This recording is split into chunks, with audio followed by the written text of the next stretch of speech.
Hello everybody, I'm the CCG Collector, and today I'd like to talk to you about card rarity in the Star Wars CCG. Now we all know that different cards have different rarities. It's why cards like Emperor Palpatine and Luke Skywalker Jedi Knight are harder to find and much more expensive than a card like this Stormtrooper here. We also probably know that booster packs contain cards of different rarity levels. Look at this Death Star 2 booster pack. It says right on the package contains 7 common cards, 3 uncommon cards, and 1 rare. But what makes a card common? What makes it uncommon? And what makes it rare?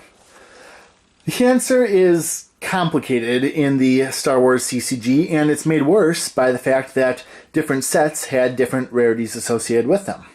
Premier had different rarity classifications than Endor did, and that had different rarities than Coruscant, and Reflections 2, or 3 in this case. You get the idea. So, what makes a card rare, uncommon, common? What makes one more likely to show up than another? We'll take a look at that today, and I'll do that with the help of several uncut sheets of cards from the different sets in the Star Wars CCG.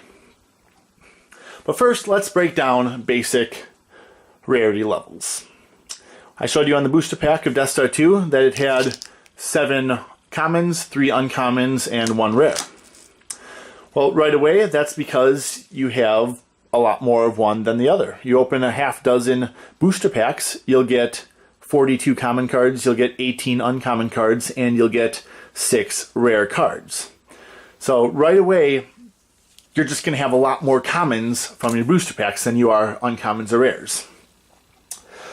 But how do the cards make their way into the booster packs? Let's take a look at this rare sheet, uncut sheet, from Star Wars A New Hope.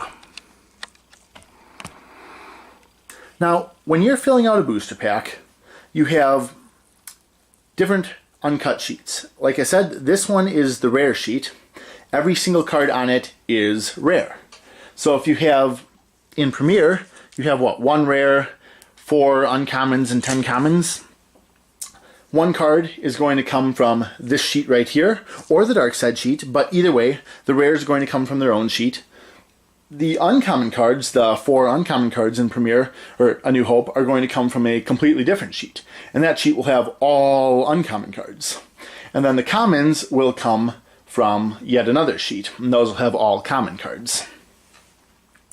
With the first couple of sets in the Star Wars CCG, the rarity got broken down even further than that. And this was the case in a couple of older CCGs at the time. Wyvern, for example, also did this, but they had rare 1s, rare 2s, uncommon 1s, uncommon 2s, and common 1s, common 2s, and common 3s. You were twice as likely to find a rare 2 as you were to find a rare 1, which makes collecting very difficult sometimes if you do it like I do from opening booster packs. But let's take a look at why that is. So right here we have got a bunch of rare cards from A New Hope. Let's single out Chewbacca, who is a rare 2. On this sheet we've got 1 instance of him, 2, over here is 3, up there is 4, let's see, 5, 6, 7, and I think 8 is under one of those 2 boxes there. So Chewbacca is a rare 2. He shows up 8 times on the rare sheet. Wedge Antilles is a rare 1, and he shows up once, twice, 3 times, and again, probably under the boxes, 4 times. So Wedge shows up 4 times on the rare sheet, half as often as Chewbacca does. And therefore, he is half as likely to show up in a booster pack. Because when you fill out a booster pack, you take your sheet, you cut it up, and then you put just a random card from the sheet in the pack, in the slot. If it's an uncommon, you put 3 random cards from it. If it's common, you put 7. In this case, you put 1. And since there are twice as many Chewbaccas, twice as many rare 2 Chewbaccas, as there are rare 1 Wedges, you are twice as likely to get a Chewbacca or any other rare 2 card on this sheet into your booster pack. So that's all for the first 3 sets of Star Wars: Premiere, A New Hope, Hoth. And then after that, they changed it up. Let's take a look at this here. Move this guy there. And this, we have the Cloud City Uncommon sheet. Again, light side. Let me focus that there. Now, starting in Dagobah and going on through Cloud City and Jabba's Palace and Special Edition 2, I believe, and pretty much throughout the rest of the Star Wars releases, they simplified things. They no longer had rare 1s, rare 2s, common 1s, common 3s, whatever. They just had common cards, uncommon cards, rare cards. So we look at this Dagobah pack, and it says it contains 5 commons, 3 uncommons, and 1 rare. Cloud City had the same distribution. So in this case, if you're filling out the Cloud City booster pack, you take 3 cards, any 3 cards from this sheet or the Dark Side sheet, and you have as equally good a chance of getting any card as any other card. I mean, we'll just take a look for proof. Cloud City shows up 1 time, 2 times, 3 times, and probably under one of these boxes 4 times. Let's do Bespin. Bespin is 1 there, 2 there, 3 there, 4 there. I could go on, but you get the idea. Every single uncommon card on the sheet occurs 4 times. So there's no longer a divide between uncommon 1, uncommon 2. It's just cards are uncommon and that's that. Now, after that, we had yet another change. Here is the Death Star 2 Rebel Rare Sheet. That has quite a few cards in it. You can see more than the Cloud City one did. And Death Star 2 is where they introduced ultra rare cards. So, if you look at this sheet, you will see, I believe, 4 of most cards. Looks like it's going to be 3 of most cards. We've got Masanya 1, 2, and 3. We've got, I don't know, Capital Support 1, 2, 3 right there. The objective, there is good in him 1, 2, and somewhere else. If it was on the other side, I'd be able to easily find it. 3, there it is. But then there are also ultra rare cards, like Luke Skywalker, Jedi Knight. And he only shows up 1 time on this entire sheet. And that accounts for the ultra rare rarity level. If you are filling out rare cards in a Death Star 2 booster pack, you take this sheet right here, you chop it up like you would any other one, and you take 1 random card from it. There's a 1 in, what do we got? 5, 11 by 11, say it's 121 cards. A 1 in 121 chance that you'll get Luke Skywalker, and 120 in 121 chance of getting any other card. Most cards showed up 3 times on this rare sheet. I think there was a card that showed up 4 times, but for the most part, you had multiple copies of each card. Every card but the ultra rare. And that is why in Death Star 2 you have very hard to find ultra rare cards. Alright, next up is the Endor foil sheet. Actually, before we do that, let's take a look at this Tatooine rare. So in the Episode 1 expansions, that's Tatooine, Coruscant, and Theed Palace. Yep, there's the whole thing. There was another level of rarity added. Alternate art cards. And how that worked was that 1 in 4 times for, I believe, 9 cards, there was a chance of getting an alternate image. Again, exact same process as we look at this sheet here. Exact same process of filling a booster pack. Just take the rare sheet, chop it up, put 1 card from here. And if you were to get something like Darth Maul, you might get Darth Maul looking like that, or you might get the alternate art Darth Maul looking like that. For all of the cards on this sheet, there are 8 instances of them, and that is actually the same with the Darth Maul card. The difference is that 2 of those 8 have the alternate art. So we'll do our search again. We'll see we've got normal art 1, 2, 3, 4, and 5, and 6 over there. And we've got Darth Maul alternate 1, Darth Maul alternate, where is he? 2. So 2 of the 8 are alternate art, 6 of the 8 are normal art. And that's why you have a 1 in 4 chance of getting the alternate art. If they chop up the rare sheet, you happen to get a Darth Maul, 3 of those, or 6 out of 8 if you'd like, 3 of the 4, 6 of the 8 are going to be standard, 2 of the 8 are going to be alternate art. And that was the same for Tatooine, for Coruscant, and for Theed Palace. And that was how the alternate art cards worked. Moving on again. Another set, another way of messing with the rarity. This very, very, very shiny sheet is the Endor light side foil sheet. And you can see it's got plenty of cards on it, but very few different cards on it. I think maybe there are 5 different... No, there were 9 different Endor foils for each side. And how Endor foils worked was that in an Endor pack, let's grab this guy right here, you'll see it has 5 uncommons, 5 commons, 3 uncommons, and 1 rare. But, let me see. Yep. Also look for special diffraction foil playing cards randomly inserted, 1 in 9 packs. And to do that, they had a completely different sheet for that. So rather than an ultra rare, which is just a rare card that's less common on the sheet, or an alternate art card, same deal, with the foil insert, just 1 in 9 packs, they would take the rare from this sheet right here rather than from the non-foil sheet.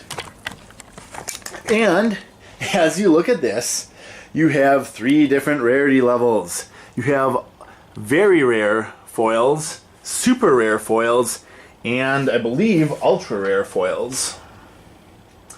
So let's take a look at Paplu, who is the most common. You got 1, you got 2, you got 3, 4. I mean, he's everywhere. You can see tons of Paplus. That's because there were 18 of each very rare foil card on the sheet. If you look at something like, I don't know, Chewbacca of Kashyyyk, you can probably tell. I'll look at it again. You can tell we've got 1, 2, 3, 4, 5, 6, 7, 8. So 18 very rare foils, 18 instances of the very rares, 8 of the super rares, all these names that are essentially synonymous with each other, and I believe 4 of the ultra rare foils. General Solo, 1, 2, 3, and 4. So that was how Endor foils worked. Again, in this case, what determined whether a card, what rarity level of the foil was based on how often it appeared on the sheet. And you were a lot more likely to get a very rare than you were a super rare or an ultra rare foil. And those foils only showed up 1 in 9 times. So that accounts for foils themselves being rarer than non-foil cards. Now, this model was also kind of used in the Reflections sets. This is Reflections 3. There were 3 of them total, Reflections 1, Reflections 2, and Reflections 3. I had a little trouble nailing down specifics of Reflections 1, because I think there were 4 different foil sheets, so I don't quite know how that all worked out. But for Reflections 2 and Reflections 3, they followed the same model as each other. just one big sheet, and the rarity was determined by how many copies of a given card were on that sheet. Very rares would have 3 copies of the card. Super rares would have 2 copies, and ultra rares would have 1 copy of each card. So, now, even though these are like Endor foils in their rarity classifications, very super and ultra rare, the way they found their way into the pack was different. There was 1 slot in each Reflections pack that was guaranteed to be a foil. And then, in that case, it was just as it was in older sets. The more often a card appeared on a sheet, the more likely it was to find its way into that spot. Now, the interesting thing about Reflections 2 and Reflections 3 is that there are more super rares than there were very rares. I believe there were 62 super rare cards and only 34 very rare cards, but because the very rares appeared more often on the sheet, 3 times instead of 2, there would be 124 very rare cards. Excuse me, there would be 124 super rare cards and 102 very rare cards. So you were actually more likely to get a super rare in your pack, but it was going to be quicker to fill out the very rare set, just because there were fewer of them. So that's that. And finally, we have fixed rarity. This is a more recent acquisition of mine. This right here is the Death Star 2 Starter Deck rare sheet. And unlike the other rare sheets, you can tell this one has no randomness to it. Every card appears in a particular order, and then that order repeats down here. So you've got Landing Platform, Nebulon B Frigate, Gray Squadron 2, Carry Neth. Same deal up here. And you'll notice in the middle, a black card, a blank card. So this is an 11 by an 11 sheet. That's 121 cards total. If you have a 60 card starter deck, you only need 120 cards if you make 2 of them. And therefore, the card in the middle was just blank. And that is where, if you ever see on eBay or in someone's collection a Star Wars card with a Star Wars back but a blank front, that's where they come from. They're just the empty spot in an uncut sheet. But these are fixed rarity cards, and Special Edition had them, Death Star 2 had them. I think those were the only ones, but there is no rarity to them because when you buy a particular product, in the case of Special Edition, the starter decks, in the case of Death Star 2, I guess also the starter decks, you would get the same cards no matter what. So never mind that a card was common or uncommon in the set it originally came from. Never mind that Tatooine, which you can see right over there, was a common in Premiere.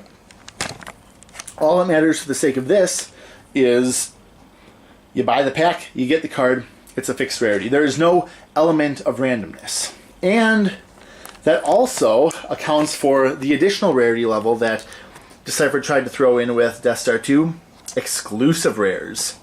Admiral Akbar and Admiral Piet, both from Death Star 2, were exclusive rares.